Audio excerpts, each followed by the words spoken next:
70 years. That's what the cake says in uneven icing, though I never cared for celebrations. Still, my daughter insisted. The dining room is filled with balloons that brush the ceiling, grandchildren laughing too loudly, and the faint smell of roasted chicken. Yet my eyes keep drifting to the empty chair at the far end of the table. It's been 3 years since my grandson last truly spoke to me, though he sits just across from me tonight. As the chatter grows, I notice something odd. On my plate beneath the folded napkin lies an envelope. It's small, cream-colored, and carries a faint scent of lavender. My heart stutters because the handwriting across it is unmistakable.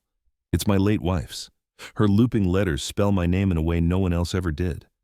My fingers tremble as I slide it closer, ignoring the laughter and clinking glasses. I hesitate before opening it, as if peeling back the flap might unravel time itself. Inside is a single photograph. My grandson is a boy, sitting on my shoulders, grinning like the world was his. Behind us, the family house glows in the summer light. Taped to the back of the photo is a tiny brass key no larger than my thumb. My throat tightens. My wife used to hide things in plain sight, always saying, "One day you'll know why." But before I can study it further, the room shifts. My grandson suddenly stands, his chair scraping hard against the floor.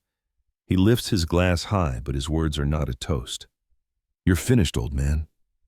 He spits his voice, carrying over the stunned silence. Gasps ripple around the table. Even the children stop chewing. He stares at me with something darker than anger. It's contempt. I don't answer. I simply place the photo and key back in the envelope and fold my napkin over it, my hands steady despite the storm inside me. Around us, the family buzzes with whispers, but I remain still, a faint smile tugging at my lips, because I know something none of them do. And that was only the beginning. Don't forget to subscribe to the channel and tell me in the comments where you're watching from. The laughter has drained from the room, leaving an uneasy silence that tastes like iron on my tongue. The empty chair across the table seems heavier now, as though my wife herself is watching this unfold. My grandson glares, expecting me to crumble, to defend myself, to rise in anger, but silence has its own way of speaking. The clinking of silverware resumes hesitantly, like musicians unsure of the next note. My grandson Daniel sits back down, but his eyes never leave mine. His words still hang in the air. "You're finished." The weight of them presses against my chest, though I refuse to let him see it. I've lived long enough to know that silence can wound deeper than shouting. My daughter clears her throat, trying to patch the tear in the evening. "Dad, don't take it seriously. He didn't mean it." Her voice quivers, betraying doubt. Daniel smirks and pushes his plate aside. He's 26, too young to realize how fragile the bridges we burn can be. His pride glows hotter than the candles on the cake. I glance down at my hands, noting the faint stains of ink on my fingers. Earlier that day, I had been flipping through an old notebook in the attic, a habit I picked up after my wife passed. I find myself tracing invisible lines on the tablecloth now, as though writing a secret message only I can read. Daniel leans forward, his voice sharp. "Everyone knows you've got nothing left. No money, no influence, just memories." His words slice cleaner than any knife on the table. My granddaughter gasps softly, and my son-in-law tries to hush him, but the damage is done. My grandson wants to humiliate me, to strip away the last threads of dignity I hold. I breathe in slowly, the smell of rosemary and roasted potatoes filling my lungs. A detail like that anchors me, keeps me from drifting into anger. In moments like this, I remind myself of an old folk saying my father loved. A tree stands tall, not by shouting at the wind, but by holding firm in silence.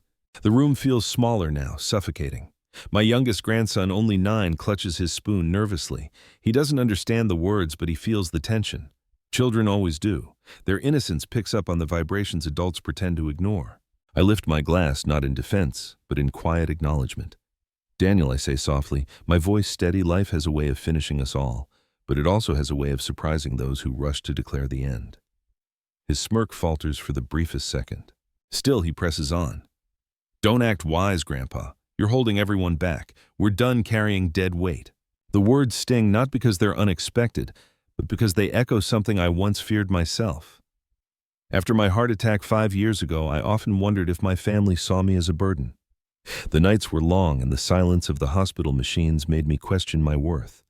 Tonight, my grandson simply voiced what I had once whispered to myself.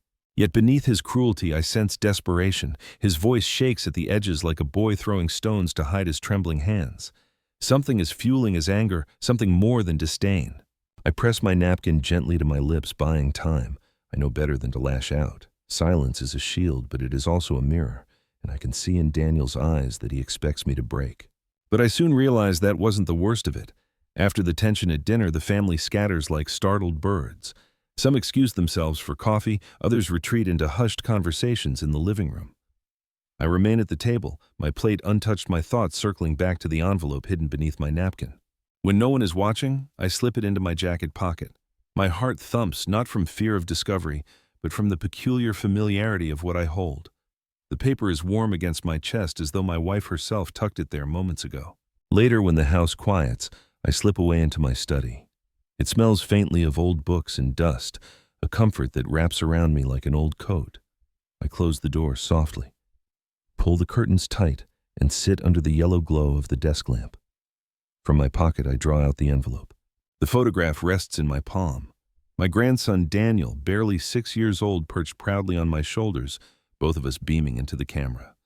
I can almost hear his laughter, high-pitched and unbroken by cynicism. Behind us, the old family house looms, our summer haven by the lake, long abandoned now, a place where secrets linger like mist at dawn. Turning the photo over, I study the small brass key taped to the back. Its teeth are worn, the metal dulled with age, yet it feels solid, important. And then I see it faintly scratched along the edge, almost invisible in the lamplight, are 3 letters. LMD. My wife's initials. My breath catches. She left this deliberately. Memories rush in. I remember her handwriting in the margins of her cookbooks, her perfume lingering on scarves, the way she hid little notes for me to find in my pockets before business trips. She had a way of turning ordinary objects into messages of love or warning. Could this be one of them? I close my eyes and recall a story she once told me about a chest in the attic of the lake house. Not everything should be seen at once, she whispered, pressing a kiss to my forehead. Some things wait until the right moment. At the time, I thought she was being poetic. Now I'm not so sure. A silence settles over the room, so complete it hums in my ears.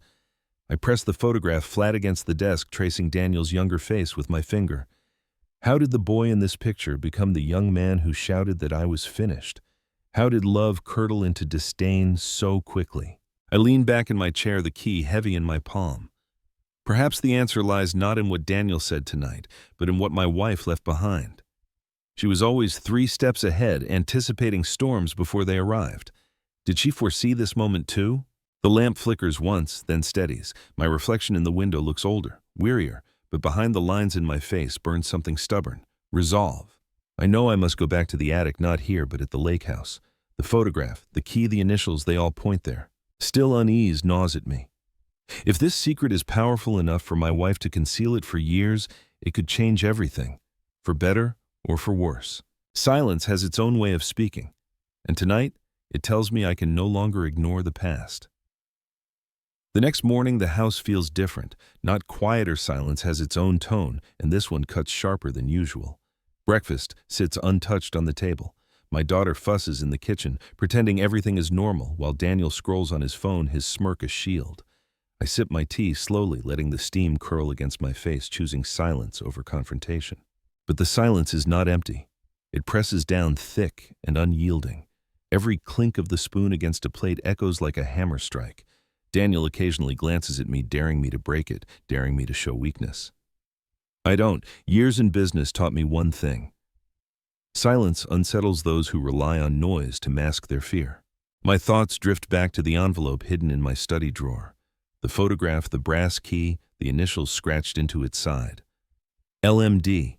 They gnaw at me like a riddle demanding to be solved. Why now? Why my birthday? My wife knew how much I valued family milestones. If she wanted her message found, she timed it carefully.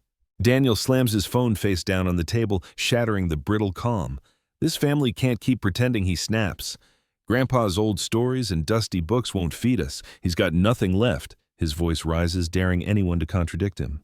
My daughter mutters his name in warning, but he barrels on. We all know the truth. You're clinging to the past and dragging us with you. It's pathetic. His words slice deeper than the night before, not because of their cruelty, but because I can see the others lowering their eyes. My silence has them questioning, wondering if Daniel's accusations hold truth. Shame burns, but I swallow it down. I place my teacup carefully on its saucer, the porcelain ringing faintly. Daniel, I say, keeping my voice measured. Sometimes the past holds more weight than the present realizes. Sometimes it's the only thing holding the present together. He scoffs. Cryptic riddles again. You think that makes you wise? You're finished, old man. Accept it. The words hang heavier this time. My youngest granddaughter, seated beside me, fidgets with her spoon. I notice her tracing circles on the wooden table, a nervous habit she inherited from her grandmother. The detail pierces me, ordinary gestures carrying traces of the dead. Even in silence, she is here. I want to lash out to tell Daniel he knows nothing, that the ink on the documents in my study could change his tune in an instant. But the moment isn't right. Timing, my wife always said, is the key to everything. Even now, her wisdom lingers like perfume in the room. Instead, I push my chair back slowly. The scrape against the floor halts every whisper, every movement. I gather my cane, though I rarely use it, and rise. Enjoy your breakfast, I say simply. I have work to do. Work. That single word is enough to puzzle them. Daniel's eyes narrow, searching for meaning. I leave him to his confusion.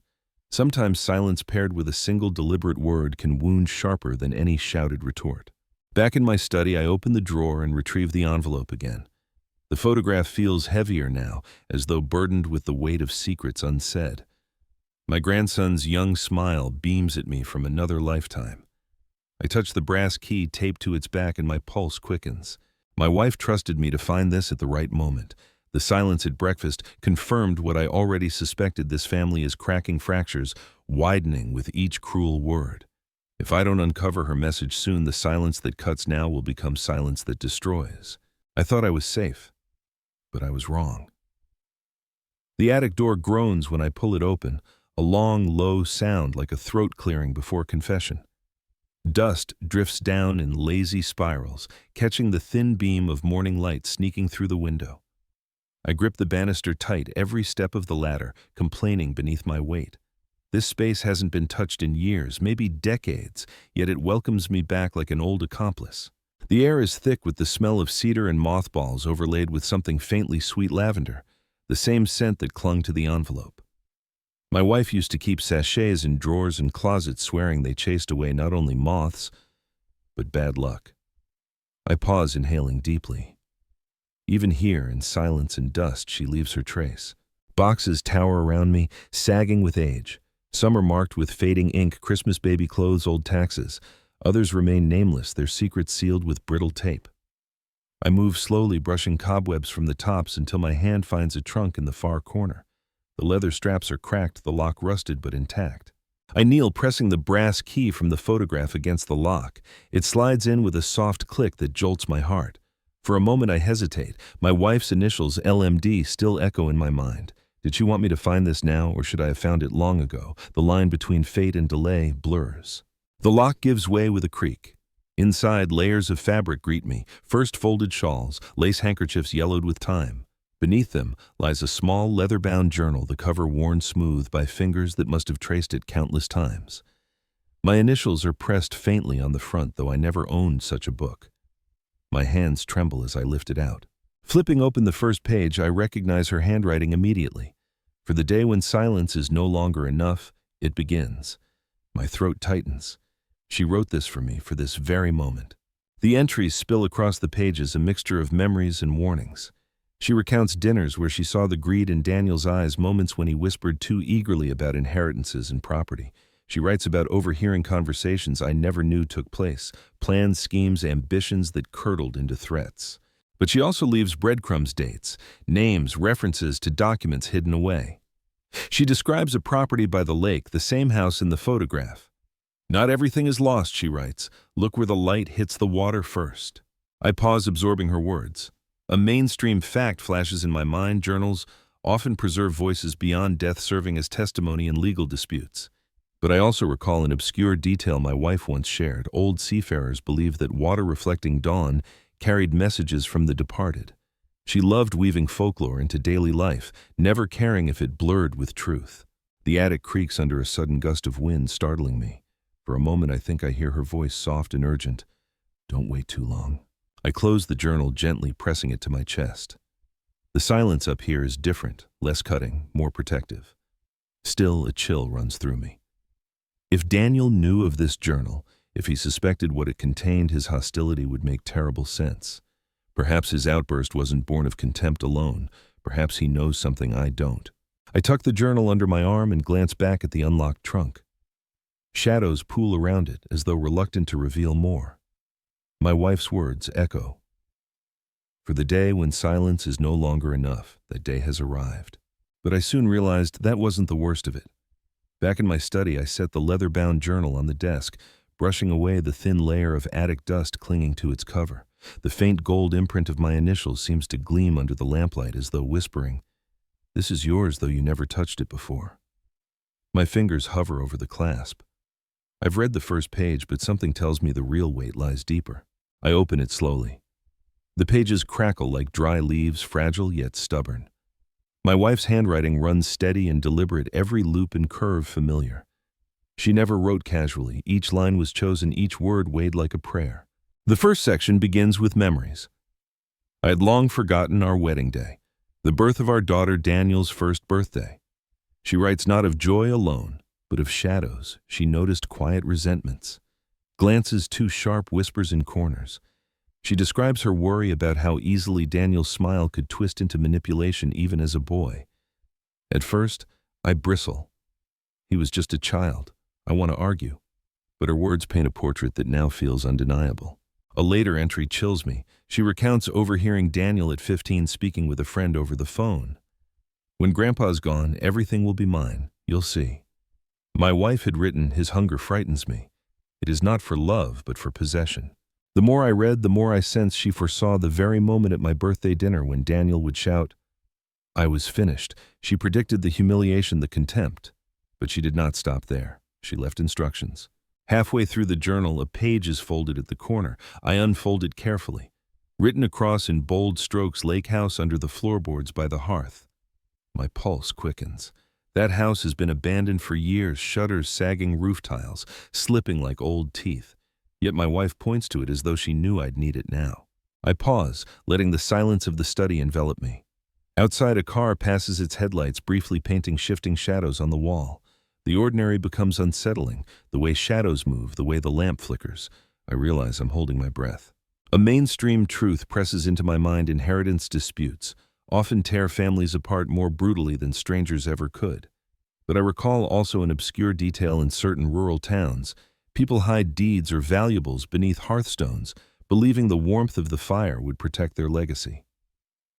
My wife knew stories like this, and she loved embedding them into her choices. I flip more pages. Her tone sharpens in later entries, urgency threading through each line. She warns me not to confront Daniel too soon. He thrives on open conflict, she writes. Wait until silence itself delivers the blow. My lips curve faintly. She always understood the power of restraint, even in her absence, guiding me with it. Yet the entries grow darker. She hints at someone else, another relative, perhaps complicit in Daniel's hunger. She never writes the name, only initials CM. My mind races through possibilities, but I stop myself. One step at a time. The journal is not to be consumed in one sitting, but to be digested slowly like bitter medicine. I close the book and sit back, the leather warm in my hands. My wife has given me not only warnings, but weapons knowledge sharp enough to turn silence into strength. But with every word I absorb, danger feels closer. If Daniel knew this journal existed, he would not rest until it was destroyed. The floorboard creaks outside my study. My heart jolts. I slip the journal into the drawer and press it shut just as a knock rattles the door. Daniel's voice floats through, low and mocking. "Still scribbling in your dusty books, Grandpa? Don't waste your energy. It's already over." I don't answer. My hand rests on the drawer, the journal safe beneath it. Silence again speaks louder than words. But I soon realize that wasn't the worst of it. Sleep evades me that night. I lie in bed, staring at the ceiling, the faint creaks of the house carrying whispers of memory. Every time I close my eyes, I see my wife's handwriting, the firm strokes warning me of Daniel's hunger. Eventually, I give up on rest and return to my study. The journal waits in the drawer, almost humming with its own gravity. I draw it out, flipping through the pages until I find entries dated more than 20 years ago. They're not about Daniel as a boy this time, but about me, about choices I made and things I missed. She writes of a business deal I once dismissed as trivial, land by the lake offered to me for almost nothing. I let it pass, thinking it worthless. But she quietly pursued it herself in her name. One day she wrote, "What looks like a dead tree may bear fruit no one expects." I rub my forehead, remembering. How many times did I ignore her instincts only to realize later she was right? My pride then kept me blind. And here she was documenting it all. Another entry takes me back further. She recalls a family dinner when our daughter was still a teenager. Daniel, only a child, then had thrown a tantrum because I wouldn't let him play with the antique watch I inherited from my father. He clutched it with such fury, she wrote. It was not the object he wanted, but the power it symbolized. That frightened me more than his tears. Reading this, I feel the echo ripple into the present. The same fury hides behind his smirk, now grown sharper with age. Some hungers don't fade, they ferment. The silence of the study deepens. The ticking of the wall clock becomes thunderous. I run my hand across the journal's spine and realize I'm shaking. The past is not dead, it waits like embers under ash, ready to flare. One passage makes me pause.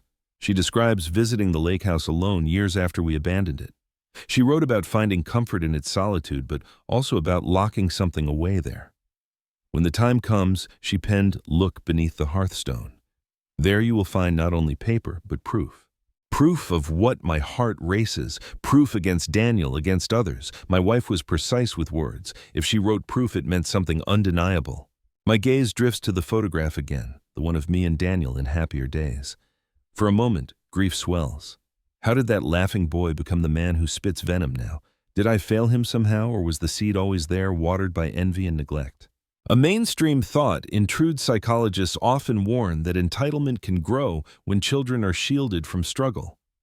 Perhaps Daniel's contempt is less about me and more about the life that gave him too much too easily.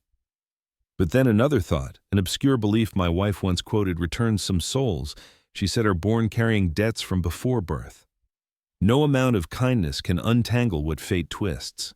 I close the journal, pressing it shut as though it might bleed secrets onto the desk if left open. My reflection stares back at me in the window, eyes weary but burning, lips tight with unspoken words. Silence surrounds me, but this silence no longer cuts. It carries weight like the held breath before a storm. I know now that I must return to the lake house. That old place holds not just dust and cobwebs, but the answers my wife meant me to uncover. Yet the thought of going there fills me with dread. What if Daniel follows? What if others are already watching? A sudden sound jolts me, a muffled thud in the hallway.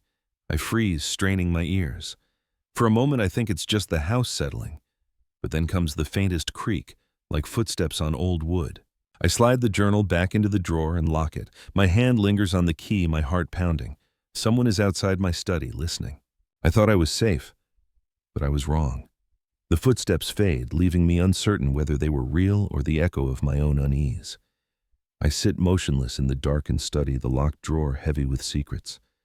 Eventually, exhaustion drives me back to bed, but sleep never truly comes. Near midnight, the silence is broken by the sharp trill of the telephone on my bedside table. My heart leaps. At this hour, a call rarely carries good news. I fumble for the receiver, pressing it to my ear. Hello, my voice is hoarse, unsteady. Static hums for a moment before a voice emerges, low and unfamiliar. You don't know me, it whispers, but I know what your grandson is planning. I sit bolt upright. Who is this? The caller ignores my demand. He's not alone.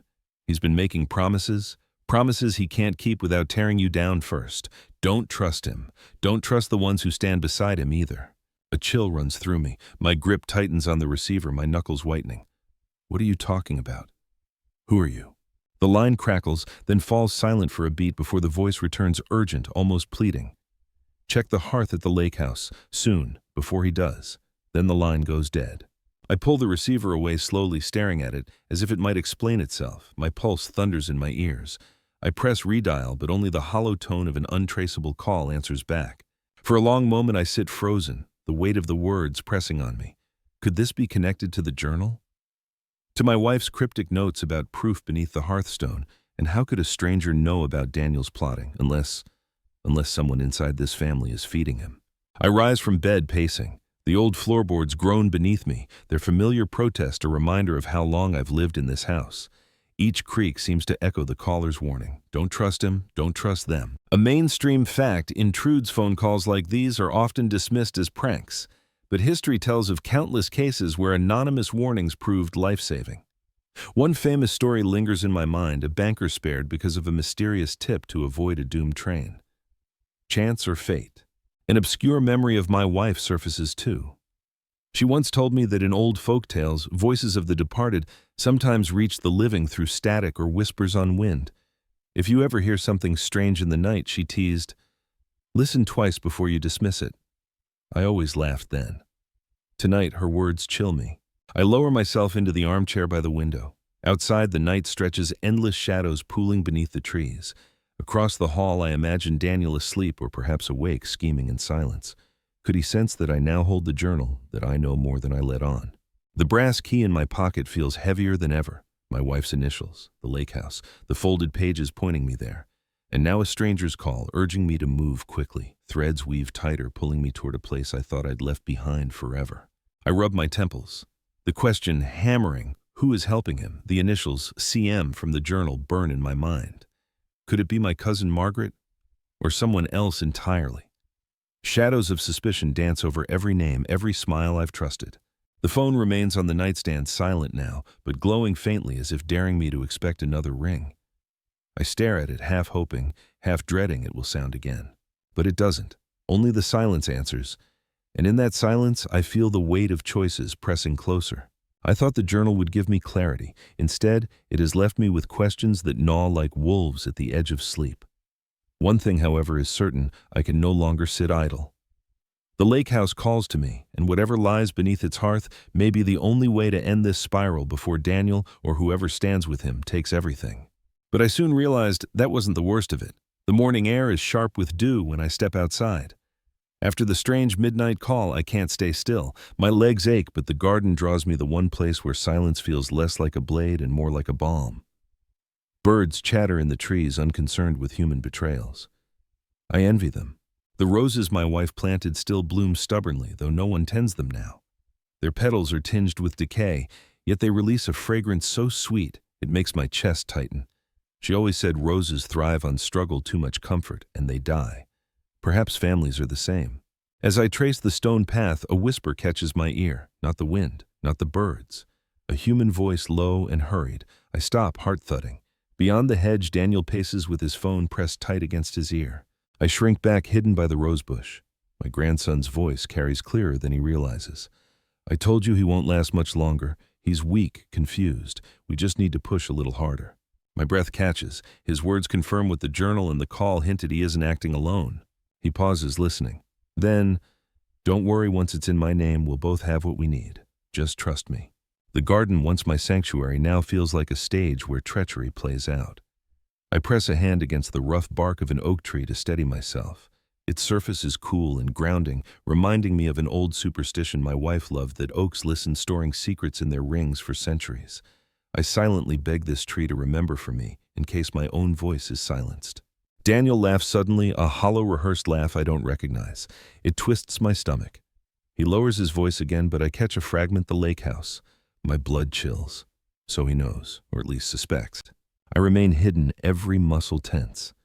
The irony is bitter. Once Daniel and I used to walk this same path together, him holding my hand, asking questions about the names of flowers. Now he speaks of my downfall on the very soil his grandmother once nurtured. I wait until he disappears back into the house, his phone call unfinished, but his intent all too clear. Only then do I exhale, the sound ragged in the stillness. A mainstream fact anchors me in legal battles. Recorded conversations often make or break a case. If I had proof of what I'd just heard, the law could protect me. But all I have are roses, oak trees, and the silence of morning. Still, silence can be witness. Silence can be shield. I kneel by the rosebush, plucking a fallen petal and rubbing it between my fingers. It crumbles softly, releasing one last burst of fragrance. Life, even in its dying moment, leaves a trace. I wonder if my wife left the journal, the key, and these clues, so I too could leave a trace that Daniel cannot erase. I rise slowly, cane pressing into the damp earth. My course is clear. I must go to the lake house sooner than I planned. Waiting will only give Daniel time to act first. But as I turn back toward the house, unease lingers. The whisper on the phone, the promise he made, it wasn't to a stranger. It was to someone close, someone inside this family. The initials CM flare again in my mind. Whoever it is, they're helping him reach faster for the very thing my wife tried to shield. Silence has its own way of speaking, and this morning, it tells me the battle has already begun. That evening, the house is thick with tension. No one speaks much at dinner. Forks scrape against plates and the clatter rings louder than usual. My daughter tries to lighten the mood, but her voice falters. Daniel stares at his phone, barely eating, his lips curling now and then into a secretive smile. I know who he's texting, though I can't prove it. Halfway through the meal, a sharp gasp shatters the stillness. My son-in-law clutches his chest, eyes wide. His fork clatters to the floor as he slumps sideways in his chair. Plates crash, children scream, chaos erupts. "Call an ambulance!" my daughter shrieks, rushing to his side. Daniel jumps up, but not toward his father. He stands, frozen eyes darting not with fear, but calculation. I see it in the way his jaw tightens, the flicker of something like opportunity flashing across his face. I rise with difficulty, cane shaking beneath my grip, and move closer. My son-in-law gasps for air, his skin paling fast. The children are sobbing now. My daughter presses trembling hands to her husband's chest as if to hold him here by force of will. My mind splits, half focused on the emergency, half haunted by memory. Years ago, when I was his age, I too collapsed at a dinner table. My heart had betrayed me then, dropping me into darkness for a few frightening minutes. Doctors later said it was a warning. Tonight, I wonder, is this man's collapse a warning too? Paramedics arrive swiftly, carrying him away on a stretcher. The house empties in a rush as my daughter follows, pale as a ghost. Daniel lingers, chewing at his lip, his phone buzzing in his pocket. He ignores it. When silence returns, it is heavy, suffocating. I sit at the abandoned table, staring at the overturned glass that still leaks red wine across the cloth. It looks like spilled blood. Daniel clears his throat. "Maybe it's better this way," he mutters. I whip my head toward him, shocked. He doesn't meet my gaze. Instead, he runs his finger along the rim of his glass, expression unreadable. "Better?" My voice is low, dangerous. "Your father collapses before your eyes, and that's your thought." He shrugs, the smirk returning faintly. "Everyone's time comes sooner or later. We can't cling to the old forever." His words echo the venom of last night, but colder now, stripped of anger, and left with something far worse, indifference. A chill creeps through me. His contempt for me is one thing, but his callousness toward his own father reveals the depth of his rot. A mainstream truth crosses my mind. Doctors often warn that stress and poor lifestyle choices trigger sudden cardiac events. My son-in-law had ignored his health for years, and this was bound to happen. But an obscure thought intrudes too, a folk superstition my wife once repeated, that sudden collapses at family tables signal curses carried through generations. Tonight, the two truths blur, and I cannot separate fact from omen. The children are gone with their mother, the paramedics gone with their burden, leaving only me and Daniel. The silence between us stretches taut, ready to snap. "You don't have to pretend," Grandpa Daniel says suddenly. "You've seen it too. This family's falling apart. And when it does, someone has to be strong enough to take control." I steady my cane, my pulse loud in my ears. "Control built on betrayal isn't strength," I answer softly. For the first time, Daniel looks unsettled, just for a moment. Then he hides it with a laugh, sharp and humorless. "We'll see." He leaves the table, footsteps echoing through the hall. I remain seated, staring at the wine stain spreading across the cloth, darkening as it seeps. My wife's words from the journal thrum in my chest, for the day when silence is no longer enough. Tonight may be that day, but I soon realized that wasn't the worst of it. The hospital corridors smell of antiseptic and fear. I walk slowly beside my daughter, her hand clenched around mine as though she were still a child. The fluorescent lights buzz overhead, washing the night into a sterile gray. She hasn't spoken since her husband was wheeled into intensive care. Silence clings to her like a second skin. Daniel trails behind us, restless, tapping at his phone every few steps. I glance back once and catch his expression, not worry but irritation, as if this crisis is an inconvenience. My chest tightens. His father fights for breath, and yet Daniel's mind is elsewhere. We sit in the waiting area. The plastic chairs squeak under our weight. A clock ticks on the wall, louder than any heartbeat. After what feels like hours, a doctor approaches. His face is grave. He's stable for now, but it was close. A cardiac event. We'll need further tests. Relief floods my daughter's face, but it's fragile, brittle as glass. Daniel stuffs his phone in his pocket and mutters, "He should have taken better care of himself." The words drop like stones. My daughter whirls on him, eyes blazing. "That's your father you're talking about." Her voice cracks, and the pain in it makes me flinch. Daniel only shrugs, leaning back in his chair with a smirk that doesn't reach his eyes. I turn away from their argument, my gaze drawn to a shadowy corner of the waiting room where two nurses whisper urgently. I catch fragments: family argument, inheritance. My stomach knots. Are they talking about us? Or is paranoia finally taking root? A memory from decades ago stirs when my wife was hospitalized after her surgery. I overheard distant relatives speculating about what she might leave behind. It cut deeper than any scalpel. Money reveals more about people than words ever do. The thought gnaws at me. Could Daniel already be weaving his ambitions into this crisis, using his father's weakness as leverage? The midnight calls, his phone conversation in the garden, the smirk tonight, it all coils together into a rope of suspicion, strangling my trust. I shift in my chair, the journal heavy in my bag. The urge to open it here under the cold hospital lights nearly overwhelms me. Perhaps my wife left guidance for this very moment, but I resist. Some truths aren't meant to be unveiled in public, especially not with Daniel lurking so close. Instead, I focus on my daughter. She sits hunched forward, hands pressed together, lips moving in silent prayer. It reminds me of her childhood, when she'd kneel by her bed, whispering to angels I never saw. My throat tightens. She doesn't deserve this storm, yet she stands in its heart. A mainstream fact circles my mind. Studies show families under medical stress often fracture old resentments spilling out in waiting rooms. But an obscure detail presses in too. My wife once told me that in certain villages, hospitals were considered cursed places for families, not just because of sickness, but because truths long buried had a way of surfacing there. The silence stretches again, punctuated only by beeping monitors down the hall. Then Daniel speaks low and deliberate. When Dad's gone, things will change. I'll make sure of it. His words land like a blade between us. My daughter gasps, staring at him in horror. I grip my cane pulse, hammering. For the first time, I want to shout, to drag the journal into the light and crush his arrogance with proof, but my wife's warning echoes. He thrives on open conflict. Wait until silence itself delivers the blow. So I swallow the fire, keeping my face calm, though my insides churn. Daniel mistakes my quiet for weakness and smirks again. Let him. Silence will not protect him forever. But I soon realized that wasn't the worst of it. The morning after the hospital ordeal, I return home with a heaviness in my bones. My daughter remains at her husband's bedside, refusing to leave. Daniel predictably vanished the moment visiting hours ended. His absence is louder than any words he might have thrown at me. I ease myself into the study, hoping for a moment of stillness. Instead, I find a thick envelope on the desk resting neatly atop the leather journal, as if it belongs there. My name is written across the front in bold, confident strokes, my lawyer's handwriting.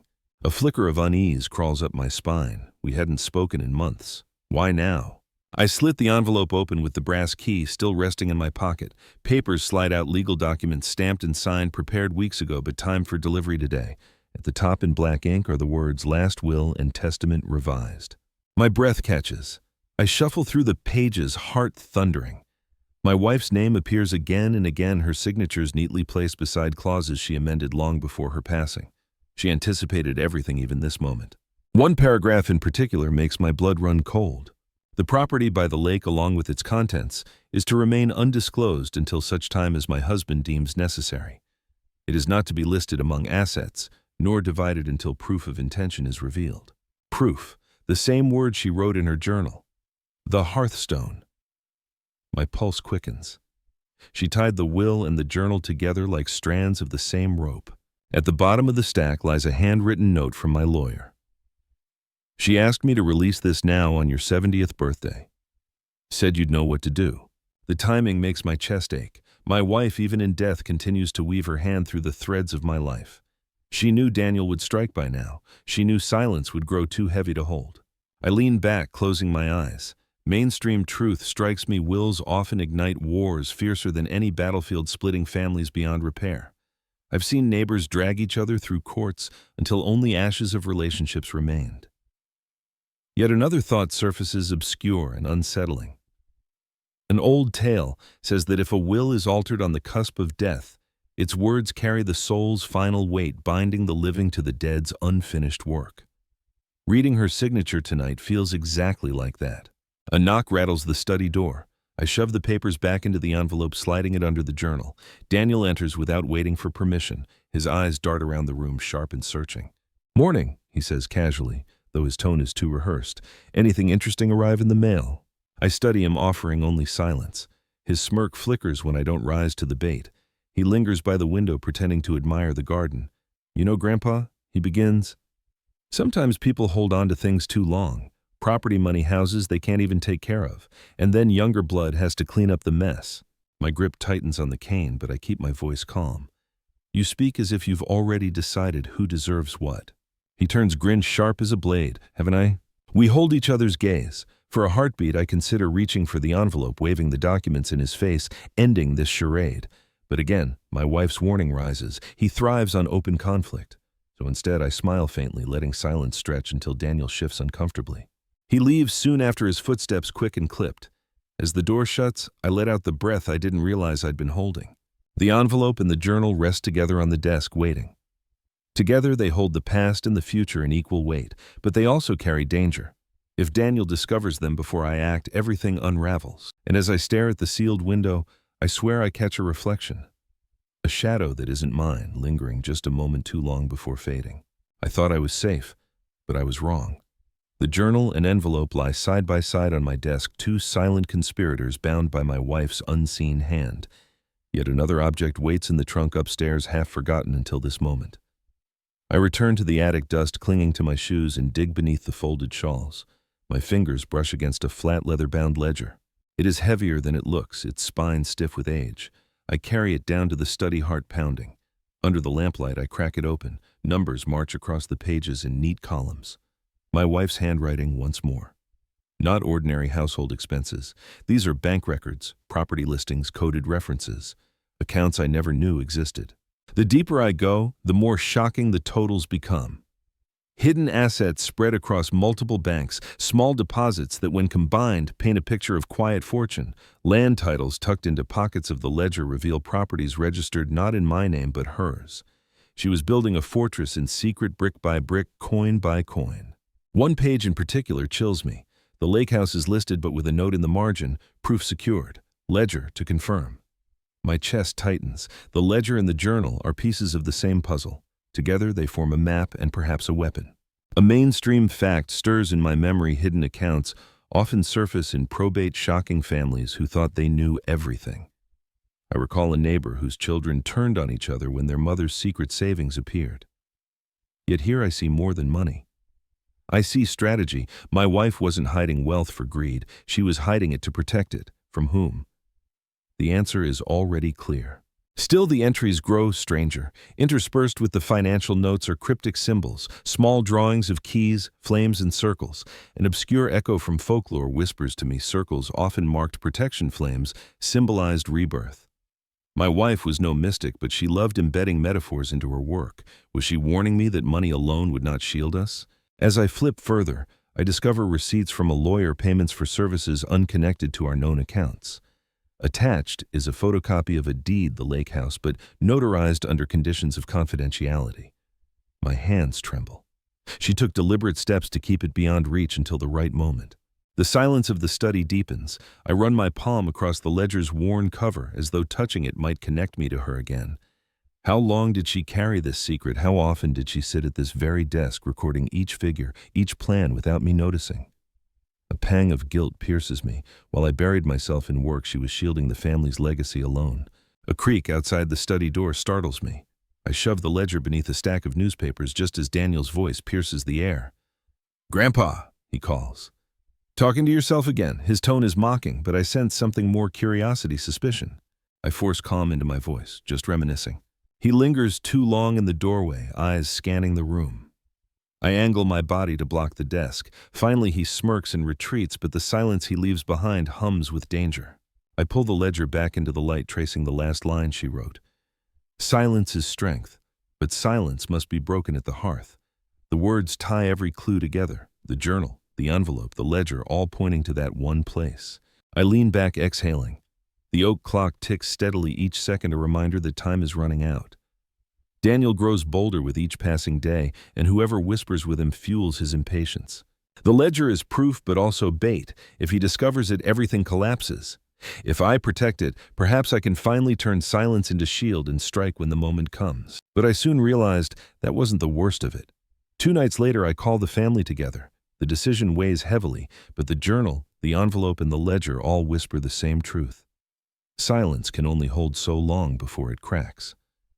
The dining room feels different this evening. No balloons, no cake, just wary faces circling the table. My daughter arrives from the hospital, her eyes red from sleepless nights. She clings to hope, but it trembles in her hands.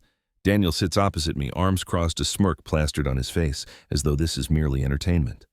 The others, my younger grandchildren, a cousin or two, fill the chairs between their silence brittle as glass. I set the envelope on the table first, then the journal, then the ledger, 3 weights heavy with secrets staring back at them like loaded guns. This family, I begin slowly, my voice steady, has lived too long in shadows. Tonight we step into the light. Daniel chuckles under his breath. Here we go again. Grandpa's riddles. My daughter shoots him a look, but he shrugs it off. I have nothing to hide, he says, his smirk widening. Can you say the same? I meet his gaze without blinking. The truth doesn't need to shout. The words hang in the air, stirring unease.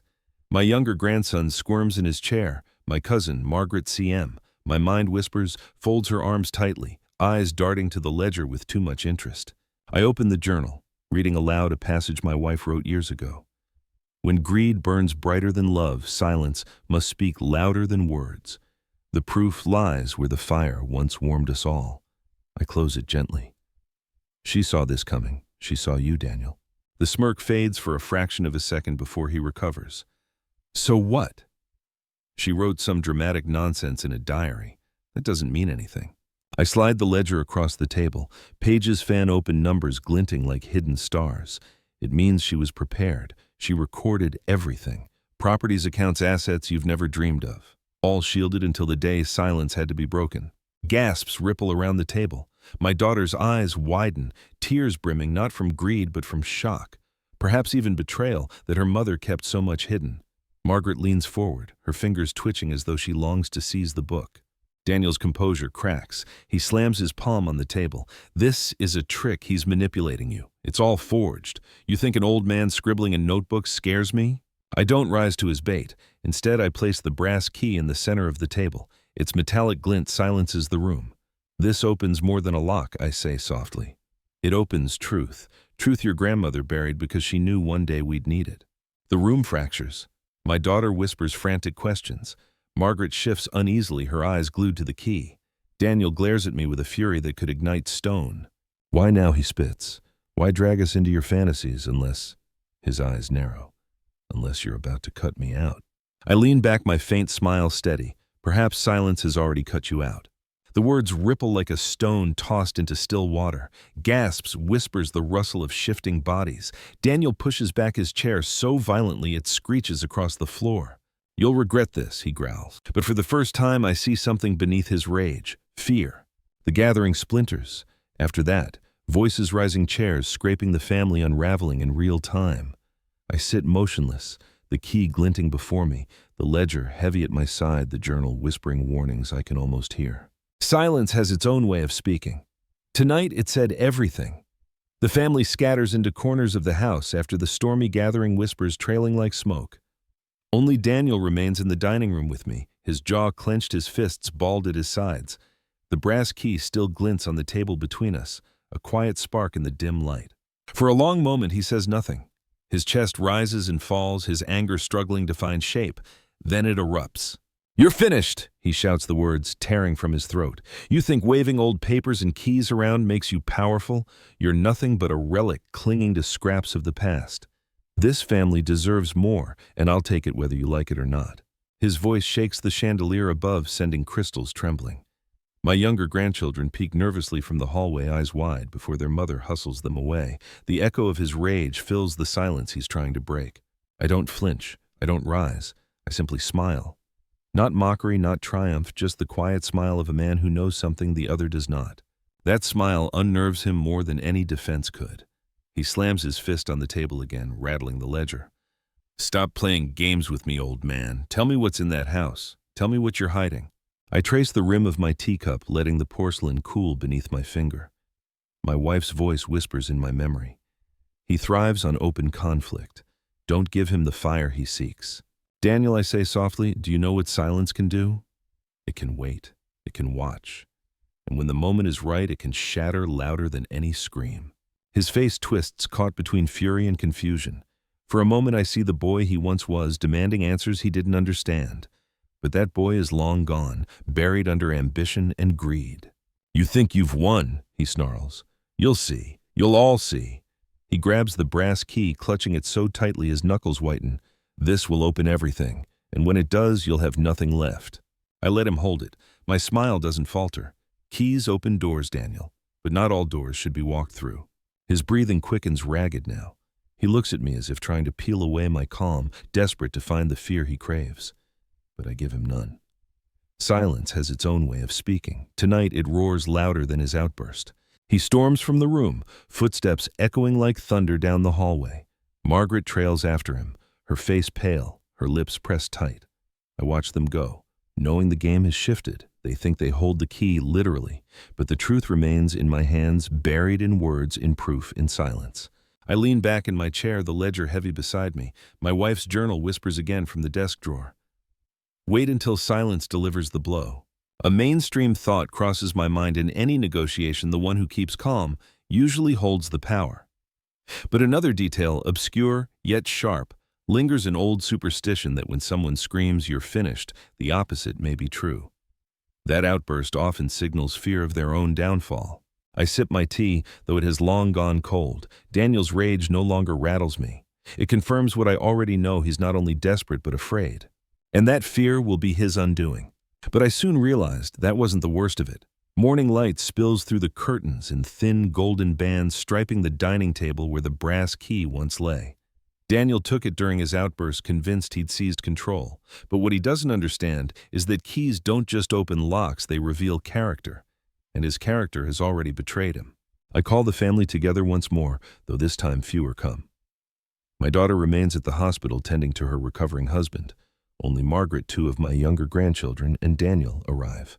Their faces wear the exhaustion of endless conflict. Daniel storms in last, dropping the brass key onto the table with a flourish. "There it is," he announces, voice sharp. "The mighty secret, the treasure map, and it's mine." The key gleams in the light, ordinary to anyone else, but I recognize the faint scratches along its side, LMD, my wife's initials. She marked it deliberately, ensuring no one could confuse its purpose. "Tell them, Grandpa," Daniel sneers. "Tell them what it unlocks, or should I?" I fold my hands, letting silence linger. The others shift uneasily, waiting. Finally, I nod toward the key. "It opens the past," I say softly, and in doing so, it decides the future. Daniel laughs bitterly. More riddles. Enough games. He snatches the key up, holding it high. "This proves I'm the one who'll inherit everything. The rest of you can watch from the sidelines." Margaret clears her throat, her eyes darting to me. "And what exactly does it open, Daniel?" Her voice is strained, too careful. I see the tension in her shoulders, the guilt she carries, and the initials from the journal pulse in my mind. Daniel hesitates, his bravado faltering. It opens the lake house," he mutters, then recovers quickly, "where the real inheritance is hidden, where my future begins." Gasps ripple around the table. The grandchildren whisper nervously, their eyes flicking from me to him. Margaret presses her lips together, saying nothing. I lean forward, my voice calm. "The key reveals more than you imagine. It doesn't simply open a door, it opens proof. Proof your grandmother safeguarded because she foresaw this very moment." Daniel's smirk wavers. I reach for the journal, opening to the folded page. I read aloud, "The key will guide him who waits in silence. It will expose not wealth alone, but truth, and truth weighs heavier than gold." The words hush the room. Even Daniel's breathing slows. I close the journal gently. "Your grandmother marked that key with her initials. She entrusted it not to greed, but to patience, to the one who understands silence." Daniel glares, his knuckles white around the brass. "So what? You're saying it was never meant for me?" I let a faint smile touch my lips. "Keys find their rightful hands. You've held it, but already it reveals you. Your anger, your fear, your hunger. That is what the key has unlocked." The silence that follows is heavier than any shout. Daniel slams the key back onto the table, its metallic ring sharp as a blade. "This isn't over," he hisses. Margaret reaches out, almost touching the key, then withdraws quickly as if burned. The look in her eyes confirms what I suspected: she knows more than she admits. A mainstream fact presses into my mind. Inheritance disputes often hinge not on wealth itself, but on proof of intent. And here, in my wife's handwriting, intent is clear. But another thought whispers from folklore: keys once passed from the wrong hands curse the bearer until the truth is revealed. Daniel may not believe in curses, but his unraveling temper tells me the curse has already begun. I leave the key where it lies, glinting in the light. The family stirs, murmurs, rising, the fractures between us deepening. But within the cracks I see the shape of something else, inevitability. The key has spoken, and in silence I have listened. But I soon realized that wasn't the worst of it. The brass key still sits in the center of the table, a silent judge between us. Its presence seems to magnify every glance, every breath, until the air itself feels brittle. Margaret is the first to break. "This is absurd," she snaps, her voice trembling.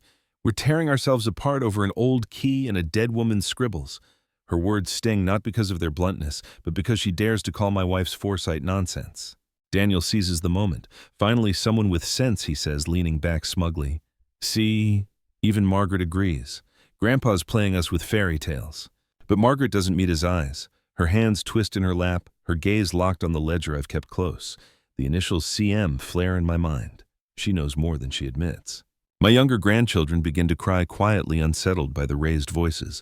Their mother, my daughter-in-law, rises abruptly, gathering them in her arms. "Enough," she says, her voice firm. "They don't need to hear this." She ushers them out, leaving the room emptier, colder. The silence that follows cracks open into chaos. Daniel slams his fist on the table. "This is my birthright. I won't let an old man cheat me out of it." Margaret shakes her head, muttering, "Not everything belongs to you." Their voices climb higher, accusations flying. Daniel accuses Margaret of siding against him. Margaret fires back, accusing Daniel of arrogance and greed. Their words tangle into a storm of venom, filling every corner of the room. I remain seated, watching the fractures widen. My wife once told me that silence can be a mirror. Tonight it shows me the truth greed is no longer hiding. It has stepped fully into the open, tearing at the family's seams. I recall a mainstream truth inheritance disputes often leave scars that never heal. But another obscure detail surfaces from an old folktale. When a family key is fought over, the house itself becomes restless, cursed by division until unity is restored. The way the chandelier trembles above us, the way the shadows stretch unnaturally across the walls, it feels like the house itself is listening. Daniel's rage sharpens. He points a finger at me, eyes blazing. "You sit there smiling like you've already won, but I'll find out what that key opens, with or without your blessing." Margaret cuts in sharply. "And what if it opens the truth about you, Daniel? About the things you've said, the deals you've made behind our backs?" Her words silence him for a heartbeat. Then his smirk returns, thinner, meaner. "Careful, Aunt. You wouldn't want your secrets dragged into the light either." Her face pales, confirming what I already suspected. The initials in the journal were hers. CM Margaret. My wife warned me for a reason. The fractures are no longer cracks, they are canyons. Each word widens the distance between us. Blood ties snap under the strain of suspicion. I lean on my cane, rising slowly. The voices hush, though tension thrums in the air. "Look at yourselves," I say quietly. "This is what greed does. It turns family into enemies, silence into weapons, truth into lies." Daniel sneers, but his eyes flick nervously to Margaret. She avoids his gaze, her hands trembling against the table. The ledger, the journal, the key, each one has revealed not wealth but rot. Silence settles again, but it is not peace. It is the silence of a house after glass shatters the silence before someone steps barefoot into shards. I thought I was safe, but I was wrong. The fractures from last night still echo through the house, lingering in every hallway like smoke after a fire. By morning I expect only silence, cold, heavy, accusatory. Instead, a soft knock comes at my study door. It isn't Daniel. His knocks are always hard, demanding, like fists against a wall. This one is hesitant, almost shy. "Come in," I say, my voice steady, though my hands tremble over the ledger. The door creaks open and my granddaughter Lily steps inside. She's the youngest of the grown grandchildren, barely 20, with eyes too honest to hide much. She closes the door carefully, then turns to me with a resolve I hadn't seen before. "Grandpa?" She begins, her voice low. "I heard everything last night. I saw how Daniel shouted at you. I saw Aunt Margaret too. You're not imagining it. They're working together." Her words strike like lightning, not because they're new, but because hearing them aloud confirms what silence had been whispering. She pulls out her phone and hesitates before sliding it across my desk. "I recorded part of their fight after you left the room. I thought, maybe you'd need this." I blink, staring at the device as though it were a loaded weapon. On the screen, her recording plays, Daniel's voice sharp and cruel. "Once the old man's gone, we'll split it. No one else needs to know." Then Margaret's reply, cold but certain, "Keep him pressured. He'll break sooner than you think." The words scrape against my chest. Proof, not only of their alliance, but of their intent. I look up at Lily, my throat tight. Why show me this? She shrugs, but her eyes glisten. Because Grandma always told me you were the only one who listened, and I can't stand by while they tear us apart. Emotion rises in me. Gratitude, sorrow, pride, all tangled into something that threatens to break the silence I've guarded so long. I place my hand over hers. You've done more than you realize. You've given me what I needed most. Her brow furrows. The journal, the ledger. I shake my head, no, an aloe. She smiles faintly, though worry lingers at the corners of her mouth. Daniel won't stop Grandpa. He's convinced the key will give him everything. What if he finds the hearth before you do? Her words slice deeper than she knows. The lake house looms larger in my mind with every mention. My wife's notes, the lawyer's envelope, the ledger all point there. And now with Lily at my side, the path feels less treacherous. Still, danger sharpens. I close the ledger gently and slide it aside. Lily, listen to me. You must be careful. Daniel will turn on anyone who threatens his plans. Keep this recording safe. If anything happens to me, make sure it finds the lawyer. She nods, determination replacing her fear. I promise. A mainstream fact steadies me. Alliances in family disputes often decide the outcome more than wealth itself. Courts listen when more than one voice speaks the truth. But an obscure memory whispers too. My wife once told me of a folk tale where the youngest child, overlooked and underestimated, became the one to reveal the family's hidden curse. Perhaps Lily is that child now. The room feels lighter for the first time in weeks. The silence no longer cuts. It holds. I see my wife's hand at work again, guiding not only through objects and words, but through blood that carries her quiet strength. As Lily leaves her head held high, I realize Daniel's greatest mistake. He thought power came from shouting, from forcing silence into submission. But true strength often enters quietly in the form of an ally no one expected. I sit back, exhaling deeply, the journal warm under my palm. The fractures in this family are real, but perhaps they are not yet fatal. But I soon realize that wasn't the worst of it. Night falls heavy over the house, pressing shadows against the windows like dark hands. I sit alone in my study, the journal spread open before me, the ledger stacked neatly at its side. Lily's recording replays in my mind, Daniel and Margaret conspiring without shame. Proof of betrayal lies safe now, but proof of inheritance that still waits at the lake house. My wife's handwriting dances across the page I've read a dozen times. Look beneath the hearth where the fire once warmed us all. There you will find not only paper, but proof. I stare at the word proof underlined twice. She rarely repeated herself without reason. I hold the brass key up to the lamp. The scratches of her initials LMD shimmer faintly. But tonight I notice something else, etched so faintly along the bow that I had missed it before. Numbers, 3 of them barely visible, 724. My breath catches, a code. I flip through the ledger, scanning margins, notes, receipts. On page 724, tucked between rows of numbers, I find a small circle drawn in ink enclosing the letter H. Beneath it she wrote hearth, remember silence watches. The message is clear. My wife left a trail for me alone, trusting that patience would reveal what haste would overlook.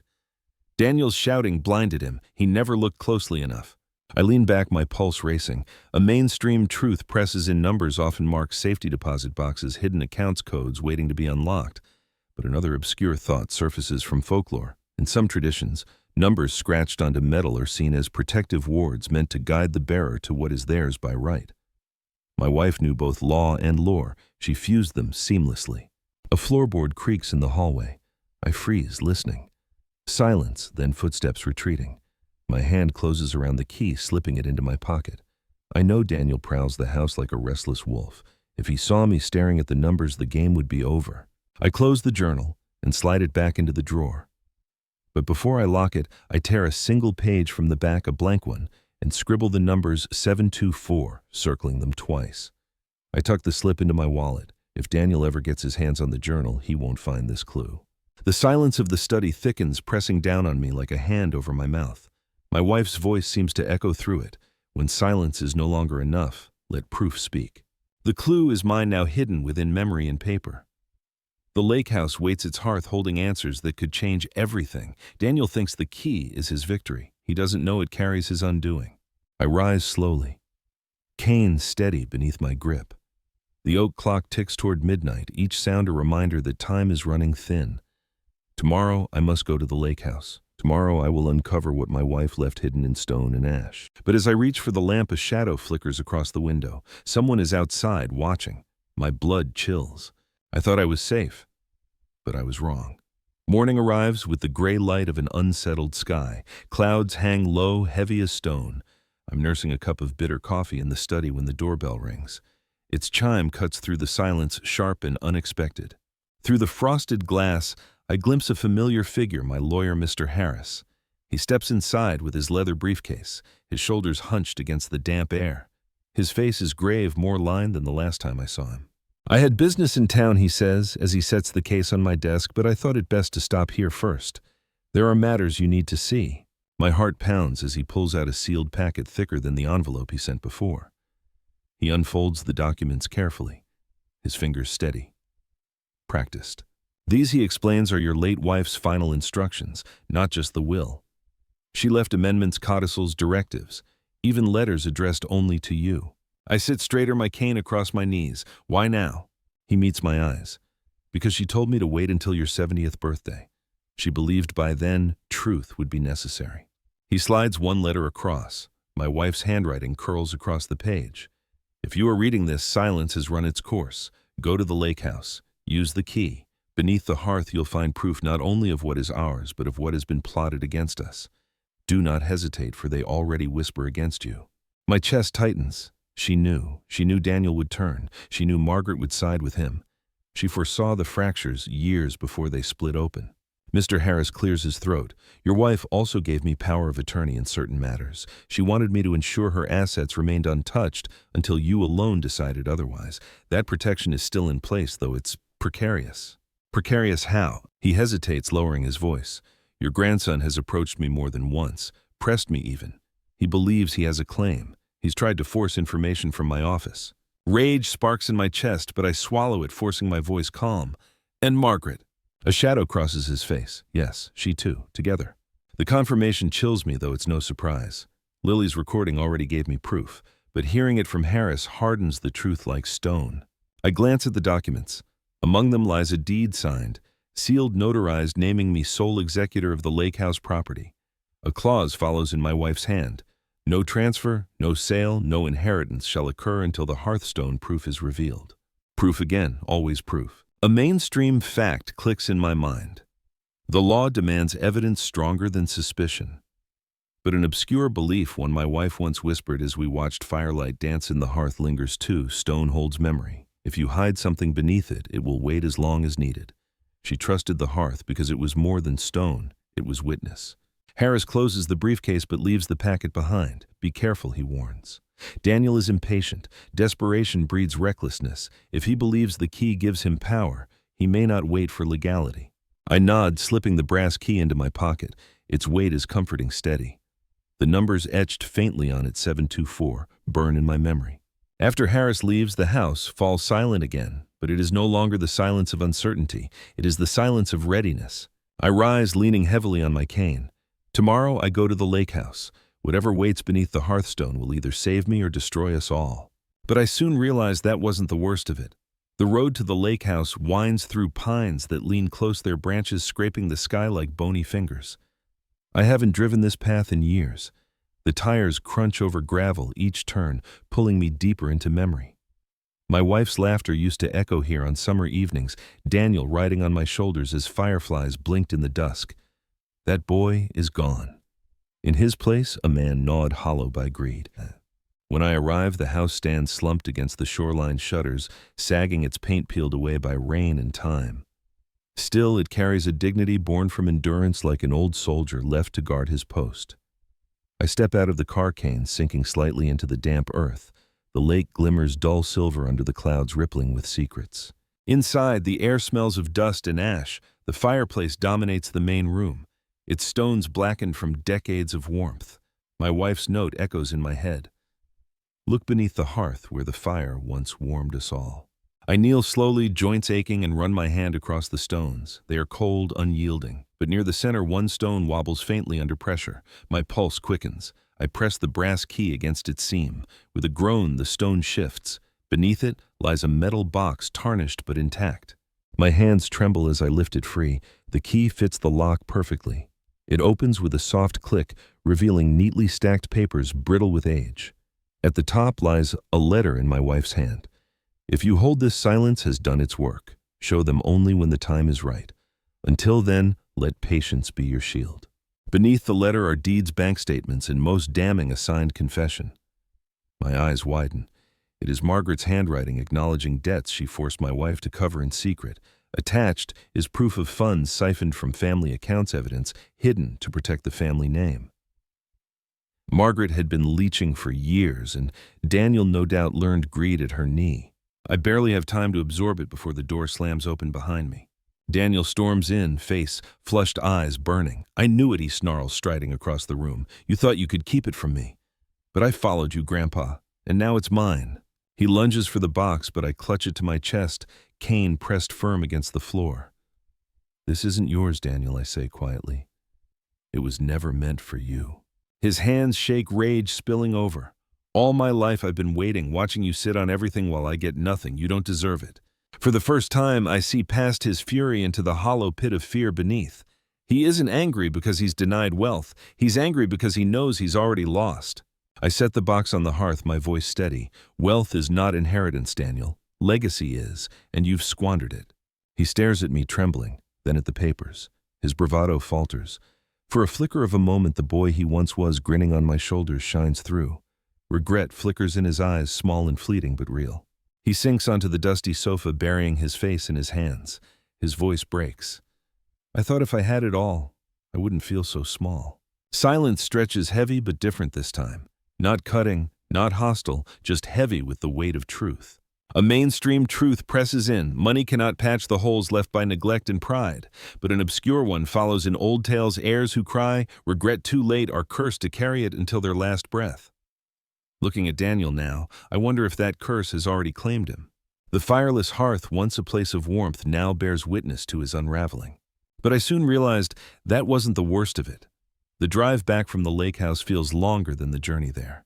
Daniel sits slumped in the passenger seat, his face pale, his eyes fixed on nothing. He hasn't spoken since the outburst, since his hands trembled over the proof of his own undoing. The silence between us is thick, but not sharp. It is the silence of collapse, the sound of pride cracking like ice under weight. When we reach the house, Margaret is waiting. She rushes forward, eyes darting between us, her voice sharp with demand. Well, did you find it? Daniel doesn't answer. He pushes past her shoulders, bowed, disappearing up the stairs without a word. The sight of him broken unsettles me, though. Part of me had waited for this moment all along. Margaret turns to me, her face taut. You can't keep whatever's there. It belongs to the family. I meet her gaze evenly. Family doesn't steal from its own. Color drains from her face. She realizes I know. She realizes the ledger and the hearthstone confession are in my hands now. For a heartbeat, I think she might lash out, but instead she deflates, sagging against the doorframe like air leaking from a balloon. Without another word, she gathers her things and leaves. The slam of the door echoes like the closing of a chapter. The rest of the family drifts in over the next days. My daughter from the hospital, the younger grandchildren clinging to her skirts. She listens as I reveal pieces of the truth, not all at once, but enough to shield her from lies. Her eyes widen at the evidence, tears brimming, when she realizes her mother's quiet strength preserved more than wealth, it preserved justice.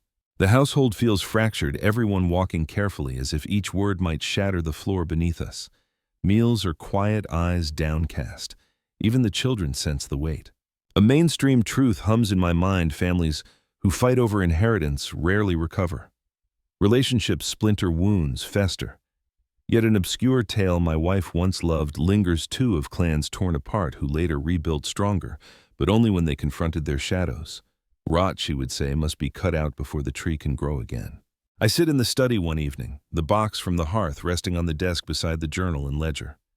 3 silent guardians, each holding threads of the truth. The brass key, scratched with her initials, lies atop them. Together they tell a story more powerful than any I could speak. Through the door, I hear Daniel pacing upstairs, floorboards creaking under restless steps. His silence now is heavier than his shouts ever were. He avoids me, avoids everyone, drowning in the realization that his greed brought him nothing but loss. Part of me aches for him, the boy who once rode on my shoulders, who laughed by the lake. But another part, colder, remembers my wife's words. Not all heirs deserve the weight of legacy. Some must learn through emptiness. The fallout spreads wider than Daniel. Margaret's absence leaves rumors in her wake. Neighbors whisper, old debts crawl into the light. My daughter weeps, torn between loyalty and betrayal. The children cling closer to me, their small hands a reminder that innocence remains amid ruin. Silence fills the halls again, but it is no longer the silence of waiting. It is the silence after an explosion when smoke still curls, but the fire has already done its damage. I sit with it, cane across my knees, heart steady. The truth has cracked this family open. Now, each of us must decide whether to rebuild or let the fractures deepen forever. But I soon realized that wasn't the worst of it. The house is quiet now, quieter than it has been in years. The arguments, the shouting, the slammed doors, each has faded into echoes that cling faintly to the walls. I sit in my study, the lamp glowing low, the journal open before me. Its pages no longer feel like a riddle, they feel like a mirror. My wife's words whisper from every line, patience, silence, truth. She had seen what I refused to see, that greed was already coiled around parts of this family, tightening with each passing year. She left me the tools not to win a battle, but to survive it. And survive I have. I trace the brass key with my finger.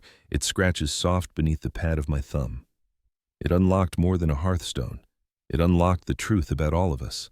Daniel's hunger, Margaret's deception, even my own blindness. I think of Daniel upstairs pacing in silence. His regret flickered in the lake house, brief but real. I cling to that glimmer, wondering if it might one day expand into something more. Perhaps time will teach him what I could not, or perhaps his silence will harden into stone. That choice rests with him now. Margaret, too, has vanished into the shadows of her own making. Her absence feels like a wound, but not a fatal one. Families bleed, yet sometimes they scar stronger than before.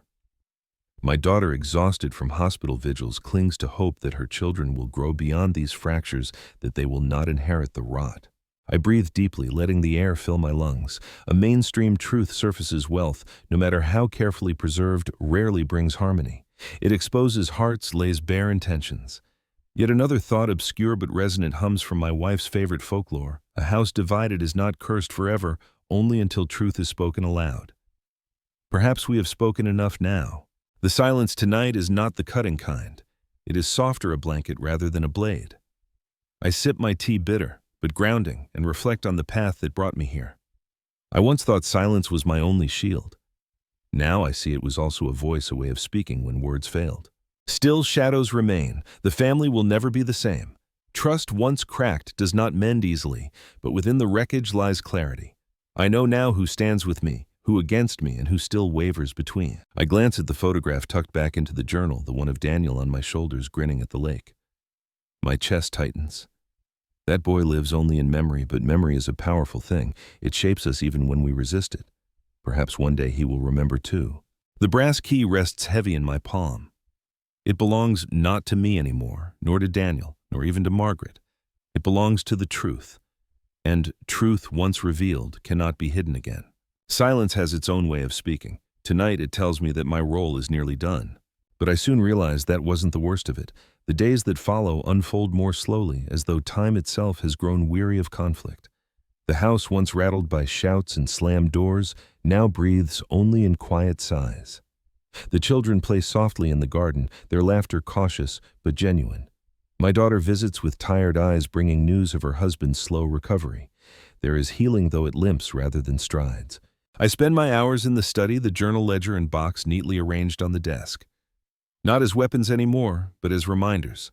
They are monuments to my wife's foresight, proof that silence can protect as fiercely as steel. Each time I touch the brass key, I feel her presence guiding me still. The fractures remain, of course. Margaret has not returned. The whispers she left behind may trail her for years. Daniel keeps to himself, a shadow in his own home, his silence heavy with the weight of choices he cannot undo. I sometimes hear him pacing at night, his footsteps restless, as though he is haunted by the echo of his own words. "You're finished." But in truth, it was he who finished himself. I sit by the window most evenings, cane resting across my knees, and watch the sun sink over the garden. The roses my wife planted still bloom despite neglect, their fragrance soft, stubborn. They remind me of her quiet strength, quiet beauty, quiet truth. A mainstream truth echoes in my thoughts: justice in families rarely comes clean. It drags hearts through mud before settling. Yet there is another truth, obscure yet powerful, from an old proverb she loved. Forgiveness is not a gift to the betrayer, but a release for the betrayed. I feel its weight now. So I choose forgiveness, though not forgetfulness. I forgive Daniel, not because he deserves it, but because I refuse to let his greed rot what remains of me. I forgive Margaret for her weakness was her own curse long before it touched us. And I forgive myself for the blindness, for the silence that cut when it should have comforted, for the years I let slip through without listening closely enough. The silence in this house has changed. It no longer cuts like glass. It settles like snow, soft and inevitable, covering scars without erasing them. On my final night of reflection, I write a letter of my own, tucking it inside the journal. I write to my grandchildren, not with riddles, but with truth, plain and clear, that family is not measured by inheritance or possession, but by how we hold each other when the storms come. That silence can protect, but words of kindness must always find their place too. As I place the letter between the pages, I whisper into the stillness, "I've done what I could, my love." The lamp flickers once as though in answer. The weight lifts. My journey through betrayal and proof, silence and revelation has come to its end. The family may rebuild or it may fracture further, but the truth has been spoken. That is all I was ever meant to deliver. Thank you for staying with me through this story. If it touched you, please subscribe and continue with the next story in the playlist.